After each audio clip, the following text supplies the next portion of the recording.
We talked a little bit about like hypnosis, and we talk about like trance in hypnosis, and Yes. the way that people always think that they don't have saying anymore, and they are completely gone. So Yes, exactly. I mean, from the way I used to think, especially compared to stage hypnosis, because that's what most of us know,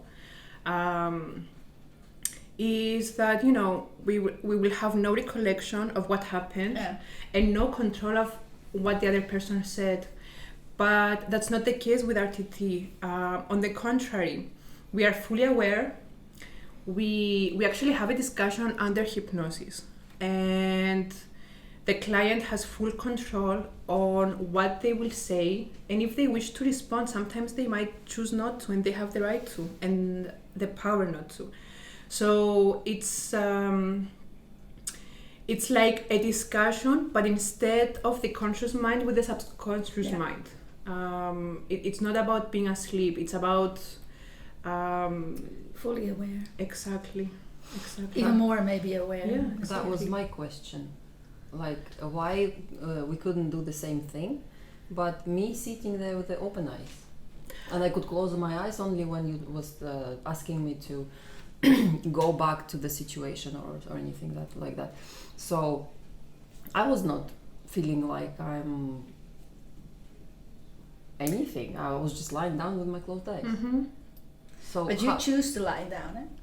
Because she said you could sit in I a could chair. sit up. So I But you could can do have it- been just like Yeah, but you can do it with open eyes. with open eyes and just talking to you. Like, how is that hypnosis? So when you go down the steps, because that's how it works. With the system of With RTT from Marisa Peer, you go down 10 steps, and that's how you get into hypnosis. And then there are some exercises that show the client that they are suggestible, and that allows them to believe while they're in hypnosis that it works. And so it's also a suggestion. exactly. Yeah. It's all about being suggestible, and suggestible in a sense that if you're in hypnosis and I ask you something, you are more willing to answer truthfully, because the conscious mind is not bringing up defenses. So I mean, I know you can have My this conscious distance. mind was awake. No, but like it is a kind of trance, eh? So in that sense, like you open more up to yourself. Yeah, I always explain it as this kind of trance makes that you calm down and you are going with the voice. And but of course you can do it with open eyes and whatever, it will be the same. It's not actually like what the old shamans is doing and soul retrieval, and then the other one is actually seeing the scenes for the client. That's still possible, but it's not actually done anymore. Yeah. So I think like what you said about like there are many ways of bringing people into trance. Exactly. And it's all the way down of counting and going deeper and deeper and deeper and deeper. So there's really there's no need for a particular system, right? I think lots of people love to have a system because it makes them really feel that they make time for themselves and they go to the subconscious mind.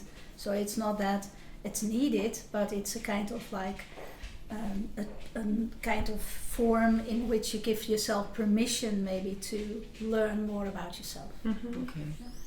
And I mean, very often people go back to scenes they wouldn't have been able to if they were like, if we're having a discussion this way, and they can go way back, even back to like the infant period of time, and just hear noises or feel the energy. I mean, most of the times the I'm not enough or not being loved can come from a very early age. Yeah. So that you can definitely not do in a normal discussion. But if you go back, or you have to actually to bring it in that way that you say like connecting the emotion with like the sound of the word, or so at that time you easily go into that kind of like you feel pain, okay, go to the pain, what is connected to that pain, when did you ever experience this pain before, and that's also a way to bring people in. because many times we tend to forget or to block, so it's very common for people to go back to scenes they had forgotten, or if you were to ask them, they wouldn't be able to say such a thing happened or to make a connection. So yeah, it depends. So when you actually say like I was quite aware there. Yeah. So what did it make you? Just lying think? down with your eyes closed. That's all. I mean, I didn't feel like I was suggestible. You know. But I lay down there and I closed my eyes. Yeah, I was obedient. Yeah, we hardly know when we actually step in our child's shoes and obey what is said. Eh? When you have a group of people that are in a workshop and somebody's raising his finger to go to the toilet, it's the same thing. Like it's the whole thing of like when you lay down with your therapist. Yeah, then you give your power away at that time of like to be guided. Yeah, in that way. So yeah, it needs also a kind of like faith in your therapist. Oh yes, definitely. And to feel safe. I mean, to feel safe and to be open, like to dive in, because there are no places someone can guide you without your permission, right? It's only things that you are able and ready to see and face. So at the end of the day, it's up to you. I mean, I can guide you through the method, but at the end of the day, everything is done from what you give back to me, and that's what I built upon. I don't know how you did that with me, because my beginning and base was like, I'm not feeling safe pathologically. But pathology, Yeah. I don't feel safe. So you have to but create that environment where a person will feel safe that walked in the first place and told you, I don't feel safe. Yeah, exactly. Yeah, that's also what I said before. When somebody has done it before, then there's maybe also more expectation in how it will work. And when you do it for the first time, it's all like magic, of course. Yeah, because then you've never done it before, like being in touch with your subconscious mind and remembering things that you totally forgot. And exactly. That's part of the healing also, I think. That yes, definitely. you're capable of like recalling things there. So you want to have a session with Xenia?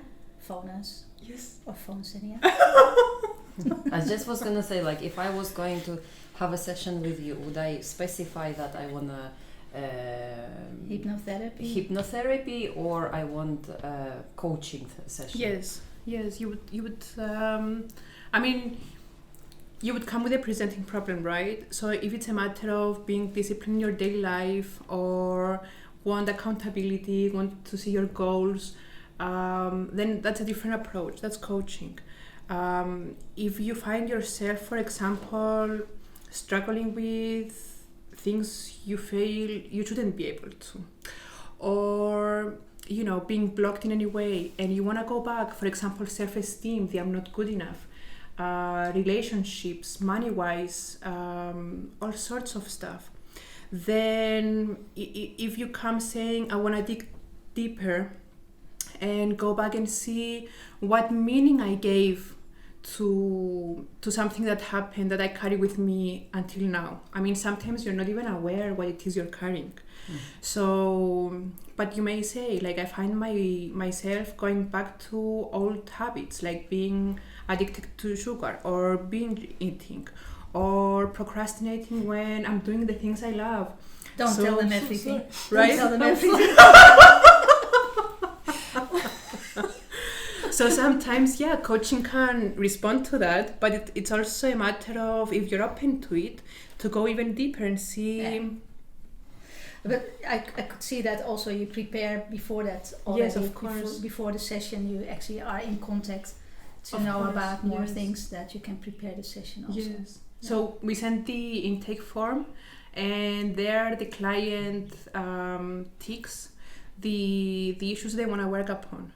So and that is followed by a discovery call, like we had, where we go through Yes. I actually found it really helpful that we done it the day before the session, because it kind of opens up the channel, you know, and then all kind of things are falling in, you know. And I came to the session with a full bucket. So, Yes, yeah. yes, exactly. And yeah, it does. And most of the times, people have more than one issues, right? And sometimes they tick the box. Yes, they may decide from beforehand, I want to work just on that. And sometimes they want to explore what's happening there, because we all carry it without knowing. So, I mean, even the most basics like fears or fear of rejection, fear of failure. So it's all a matter of, through discussion, to go through it and first of all see which of them are related to each other. So maybe instead of 10, we actually have 3 and they're grouped. I was gonna say, usually people come with already specific, for example, I'm in depression. Specific target to work on. Yes, sometimes they do, sometimes they are, I want to explore and experience a session in hypnosis, and they're very open to it. So when you give them the intake form, it's like they will just highlight anything that's relevant, and that can be, you know, a big portion of the list. So so in the discovery call, it's about finding what's a priority now, because we can only work on one thing at a time for the nervous system to be able to do the work and the neural connections. So don't actually think that in one session you can put... Oh no, definitely not. I mean, sometimes things can be grouped, and like by working one, you can help different areas of your life. But if you come like with a whole list, then definitely there are different sessions for different issues. So like what do you think, because actually like you didn't have a lot of clients yet, but yes. What do you think is the most the item that is most successful with hypnotherapy? Usually people will highlight things, and then upon discussing with them, we will reach usually to 2 things. Either, I mean, it can be the overwhelmed, or I don't feel motivated, or all sorts of things that seem very simple at the moment, right? That with simple time management or accountability, someone can get on top of it. But if you were to look into it and follow the patterns, when did it start and how? Yeah. And it can be as easy as I always got attention when I achieved something. So you get addicted to achieving. But is it not that a lot of people for hypnotherapy come because they are addicted to something, like cigarettes? Oh yes, definitely. Or drugs, or... You can easily come for addiction to cigarettes or any other substances, drugs or alcohol. Because that's quite popular then to go into hypnotherapy, because people think that after one session they are healed. And sometimes it's not that easy. It needs follow-ups, and I mean, smoking is an issue on its own, and of course addiction to drugs and alcohol is a bit more like deep, but it can go back to using it as a distraction. So you see, using it as a distraction from what? Yeah. And then you just open a door of all sorts of things. Sometimes it's all about being socially acceptable. So that's much simpler. Yeah, but I think like especially like with the addictions that when people really want to heal, and that's actually with all healing, is that it only happens when they really are ready for it, that they want to heal, and not it's like because the wife or the husband wants it, or the doctor says you have a problem. Yes, exactly. I mean, if someone comes to heal an addiction, right, whether it's alcohol or smoking or drugs, even if they say I want to, because maybe on some level they understand it's not good for their body or their relationships or how they show up in life, But if they are not truly committed to it, there is nothing you can do as a therapist. I mean, they should. Yeah. I mean, and that's for everything, right? Absolutely. Yeah. No. I mean, even for No. Absolutely. I was just having a question. I was just finishing, so I don't interrupt. But like, for example, my what we was working on with me today. Yes. Okay, I'm not gonna say what it was. but for example, we had one session today, and then I know you're gonna tell me it depends on the person and depends how suspectable they are. Suggestible. Sorry, the serious now. Yes. And how suggestible they are. But like, after how many sessions I'm gonna go and say, "Ooh, I'm not gonna meet this kind of people anymore, and I'm gonna only meet this kind of what? I'm gonna like walk around and I'm gonna see only nice people around. Like, how do I like? With addiction, it's one thing. I know I either smoke or I don't. But with my what we was working on today, like how would I know? After 10 sessions, I'll like how would I know when do I stop? How many sessions do I need? So usually in hypnotherapy, you start with like either one session and we see how it goes, and then we may need some follow-up sessions on the same issue. So it's a limited number of sessions usually done if needed. And then, I mean, I believe that the way you recognize when the pattern is broken is when you feel confident to face things yourself and therefore there are no expectations from others. Okay, wait, my pattern is about 3 years. So every 3 years I repeat my pattern. So I have to wait for 3 years to see what happens, you know. I mean, I believe that it's a matter of seeing yourself change, right? So it's not about the people around you, it's about you dealing with things differently.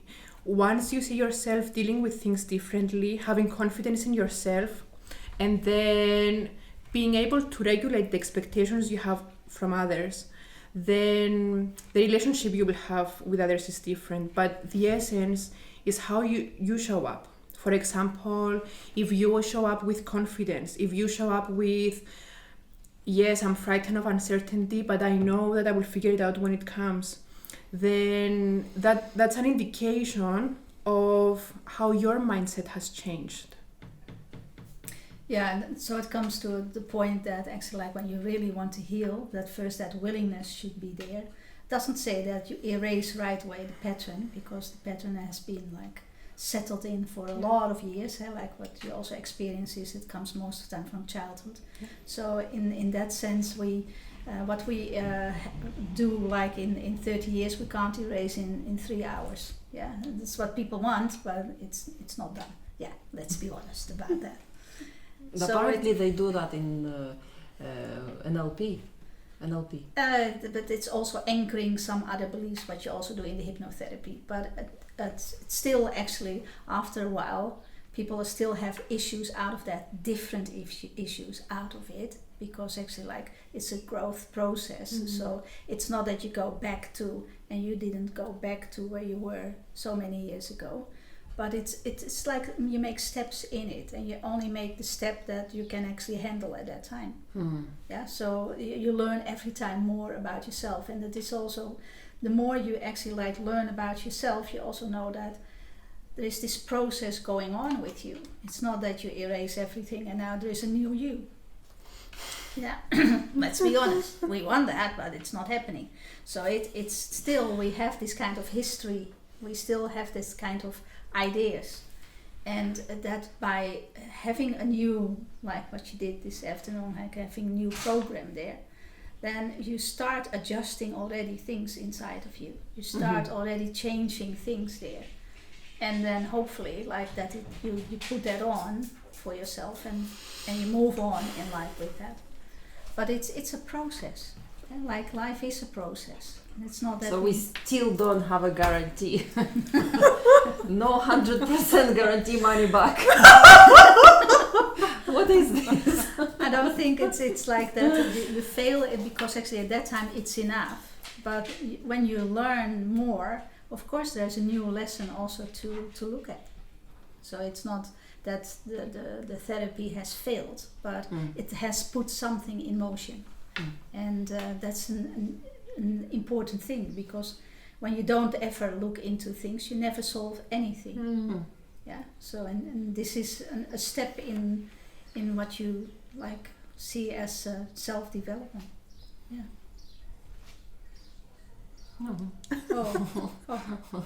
So the pattern is gonna be, the loops are gonna be going on no matter what I do, right? But it's how I behave in every new one. And therefore, we said also, it's about acceptance. Every time again, accepting that process that goes on. Yeah, when we want it all to have to be gone or not anymore there, that is really resistance. That is the ego mind that says I should be perfect and I should be fine. A new one. I should be new. Yeah, but it's completely about that acceptance. I make the next step, and where am I there, and what do I do then, and what are my actions there? And you're a different person next time the pattern shows up, and different levels of awareness. So it is a new journey. Always. Always. So join us for the journey. Yes. See you next time.